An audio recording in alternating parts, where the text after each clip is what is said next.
Okay, welcome to Time Series Assessment Part 4.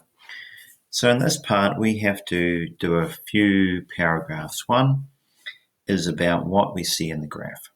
Okay, so I'm going to just make a space here so I can write some information.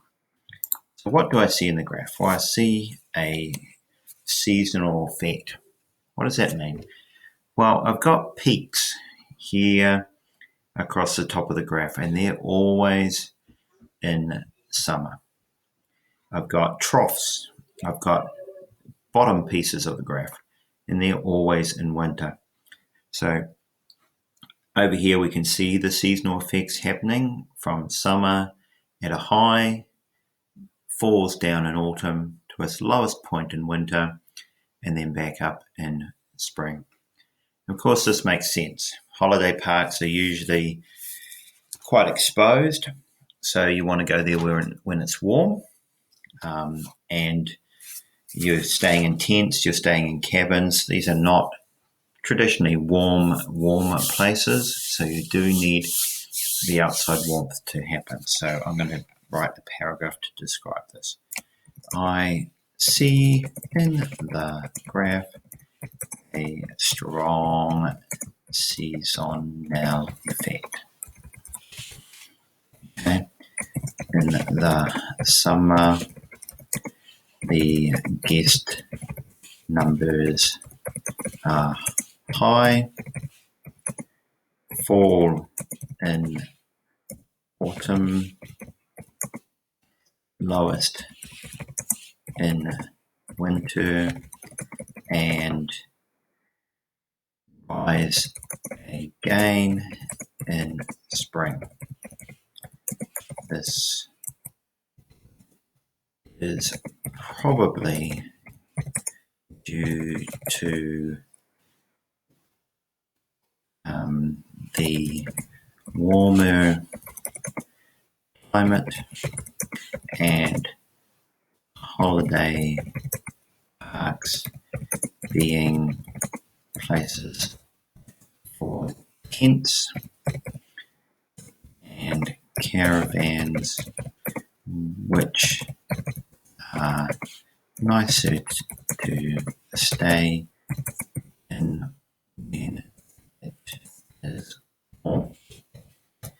Okay, so I'm looking at features on my graph. Another thing that I see on my graph is this sort of growth here to about this point. Then there's a bit of a steadiness for a while, and then it grows again. Okay, so I should really talk about what's happening there. So I know from my own knowledge that 2008 was called the global financial meltdown. It was a period when banks and mortgage companies went bust, and we had a quite big recession across the world. So people had less money to spend on luxuries like holidays. So holiday numbers on the whole were very steady. We can see how much they kind of were less peaked here. I guess holiday parks were slightly more immune to this because they are the more budget form of travel. So, but I can still comment on this form. In 2008,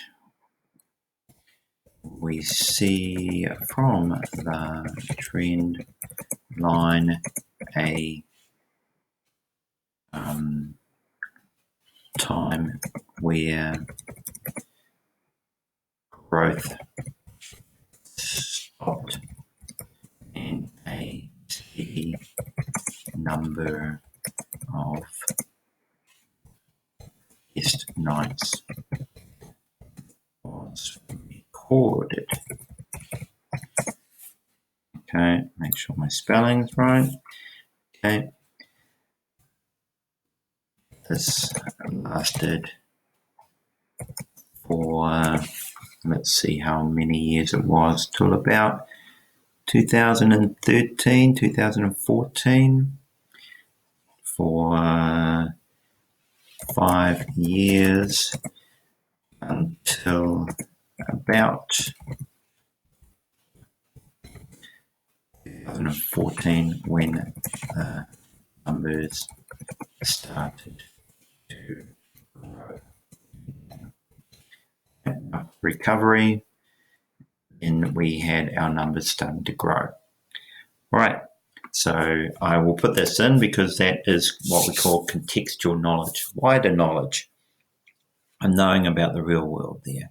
So this is most likely due to the global financial, yes, thank goodness for spell checks, crisis that started in 2008. Less disposable income meant less money on holidays. Okay, holiday parks.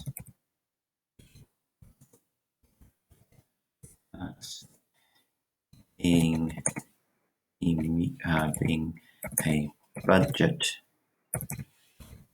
option may account for the numbers holding as steady as they did. And so I'm describing some features. I see a strong seasonal effect. I see a growing trend line, which went quite stable, even slightly downward for 5 years, and then growth starting again. Okay, so that is what I can see in my graph. We'll look next time in the next video at making a forecast.